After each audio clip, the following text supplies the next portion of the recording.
So before I like to begin, thank you guys so much for checking out my first port versus port video. I did it on Castlevania Rondo of Blood, which was for the PC engine as well as the PSP. I did a comparison of both of these titles to compare what the port on the PSP is like compared to the PC engine, and it's actually pretty good. It was a little more surprising, and I'm actually glad Capcom put a lot into this. But of course, it made me think, what are the comparisons between the Saturn version and the PSP? Because this one has a little bit more in terms of how much Dracula X Chronicles has. So I decided to give you an overlook on what port versus port is on the Sega Saturn and the PSP. So let's get to it. Akumajo Dracula Exo Geka no Yaso Kyoku, or Nocturne of the Moonlight, which I am actually fonder of compared to Symphony of the Night, appeared so suddenly on October 1997 in the States, with the Sega Saturn version released a year later on June 25th, 1998. The title is a huge departure from previous iterations, which focused on a more diverse map to explore, giving it similarities to Metroid, dubbed Metroidvania. The game allowed the player complete and full control of exploration, fighting bosses and traversing dungeons that were unlike anything Castlevania has ever seen before. Helmed by the famous Koji Igarashi, who later stayed with Konami for all his Metroidvania-style gameplay, the game met with incredible success and praise from fans and critics alike. Whether you get either version, PSP or Saturn version, know that you are in for a gameplay experience of your life, an experience that is only unique to Castlevania. Until Konami flushed it down the toilet and Koji said, "Suck me," and made bloodstain. Teehee. Of course, that is our general overview of Symphony of the Night. Like I said, it is one of my favorite games of all time. I love Symphony of the Night to death. So that's why I picked up the Sega Saturn version, which I know a lot. It's going to be disdained by a lot of people. And there are some positives and of course some negatives to what this version is. That's why we're going to be comparing both of these, and I'm going to be showing you which version suits for you, which version works for you. Because I don't know you. Maybe I do. Maybe you want me to know you. Okay, fine. I like you too. You're a good person. But like I said, which version suits you? So we're going to go into each aspect and we'll take a look. If you watch my port versus port video on Castlevania Rondo of Blood, you know that Konami made a pretty great port of the original Rondo of Blood, and the same can be said for this version as well. Gameplay for both the PSP and Saturn versions closely resemble each other, but a plethora of differences exist between the two titles. For now, let's focus on the basic gameplay of the PSP, then move on to the Saturn. The PSP version is very closely resembled to the PS1 version, with minor changes such as dual audio and the newly revised gameplay of Maria Renard. Similar to the Rondo port, dual audio runs in full force with the PSP version, with the revised English dub and script, and the original Japanese dub found within the Saturn. This can also be toggled in the main menu of Dracula X Chronicles by either selecting English or Japanese audio. And a little side note, the death cries of the enemies in the PSP port derive from the Saturn version.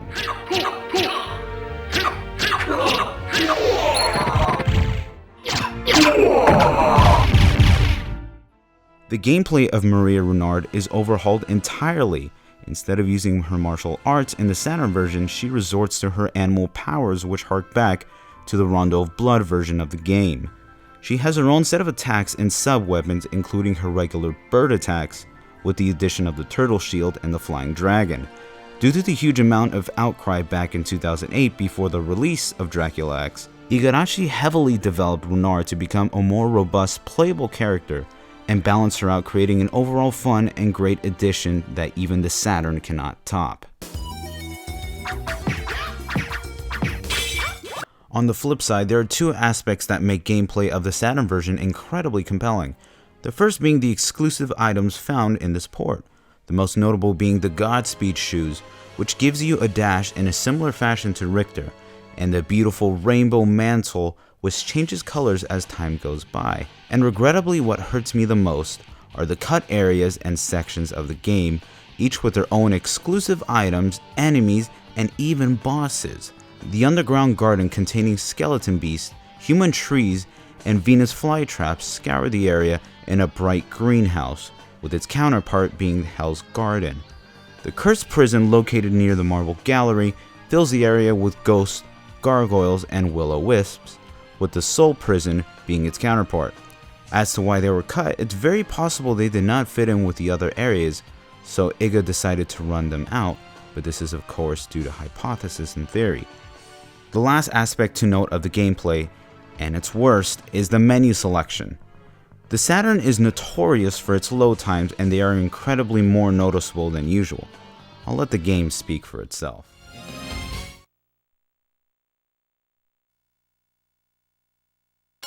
And did I mention there is no dedicated map button, meaning you have to go back into the menu, press L, and wait for it to appear. This is overtly unbearing, and that time stacks up if you are using both a capture card and an HD upscaler like the FrameMeister, which has inherent problems switching from 240p gameplay and 480i menus. Little gameplay changes are also present within the Saturn version, such as the magic bar glowing red instead of blue when full, the sprite depicting the change in Richter's new clothing, Maria Renard as an actual boss, which I might mention is a pain in the ass to defeat, and the ability to have a third item present, such as an attack and shield, and a health item without resorting to the menu, compared to the 2 items in every other version. To put it simply, this almost feels like a different game with its changes, for better or worse, or however you would like to take it. Returning in all her musical glory, Konami called famous composer and one of my personal favorites, Michiru Yamane, who previously worked on Castlevania Bloodlines, to create the score for this title, and it's incredible how faithfully she keeps the gothic atmosphere and continues the legacy through its music. While the 2 ports have identical sounding music quality, like stated before, the Saturn has exclusive content only reachable through this version. Most notably, it contains an incredible amount of unused musical tracks, on top of new variations that have been added to some original tracks. In the underwater cavern, take a gander at the music change in Crystal Teardrops.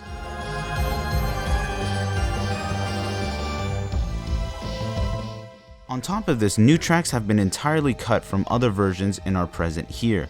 You can either go into the main menu and enter the sound test to give them a listen, or observe them in gameplay, such as Vampire Tears during Maria Renard's gameplay.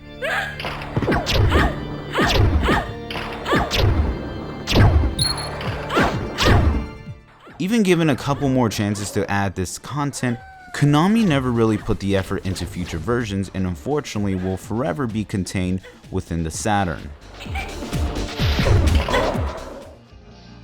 The graphical style and filter still remains the same, having similarities to the Rondo of Blood port. A smoothing filter has been added to the entire look of the game, and unlike the Rondo port, the sprites and backgrounds are a lot easier on the eyes and really mesh well together. Now don't get me wrong, I will always love the look of RGB quality and fresh pixels, but the smooth look of the port is acceptable, having a polished look, but it's completely understandable if others cannot tolerate this change. Also noting several changes of enemy death animations differ between the 2 versions, such as the 2 marionettes.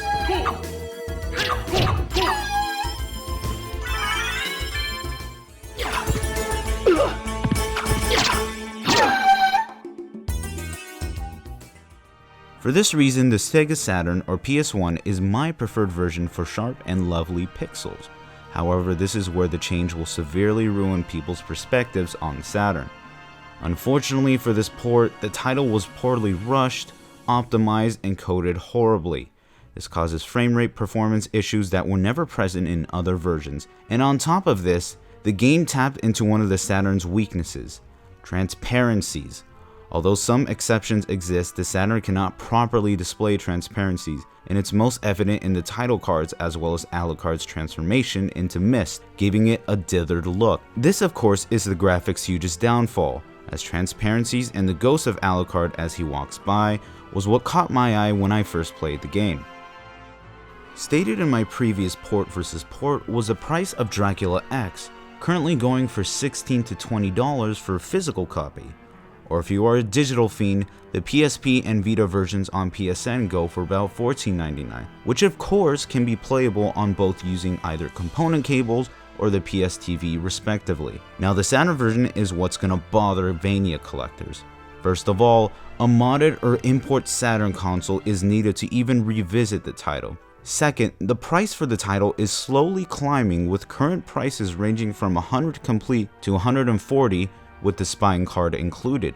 Now, while the Saturn version is evenly disdained through many gamers, collectors are scouring to find this hot collector's item, and rightfully so, considering how much content is here.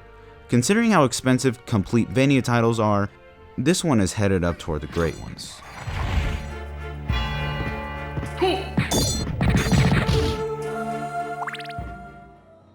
At this point in the comparison, I'm 110% sure people have decided on their preferred version. To put it simply, the PSP is the much more stable and accessible port, which can be played on an incredible amount of consoles and handheld, all the while having content similar to the Saturn, such as Japanese and newly recorded English audio, and a much better revision to how Maria Renard plays, but don't count the Sega Saturn version out. Not to mention well-known Norio Wakamoto takes charge as the immortal Dracula.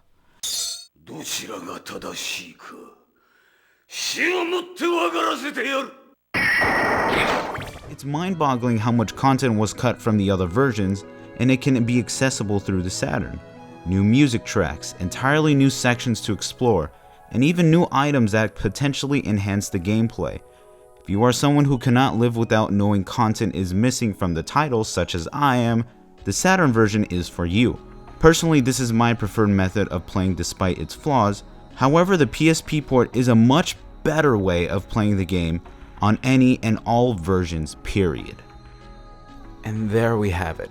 That is both titles in a nutshell. Like I said, there are some people who will or will not like this version. I cannot deal with cut content in any video game at all. It just irks me. I just feel like I'm getting half of the game. The fact that the God Shoes are in here, there are 4 new areas in this level that we technically have not explored in this. That is not in any other version. For me, that is more bang for my buck, considering this is banging my bucks. But like I said, I love everything about this version. Whatever suits you guys, please get that version. Like I said, I think for most people, the PSP version is going to be incredibly suitable. Incredibly suitable. My English is horrible, but there you go. So thank you guys so much for checking me out. Like I said, if you can, please like, subscribe, and comment, and of course share it with your friends. Like I said, I put a lot of I put a lot of love in this video, so I hope you guys are gonna enjoy watching this video as much as I love making it. So thank you guys. I'll definitely see you on the next video.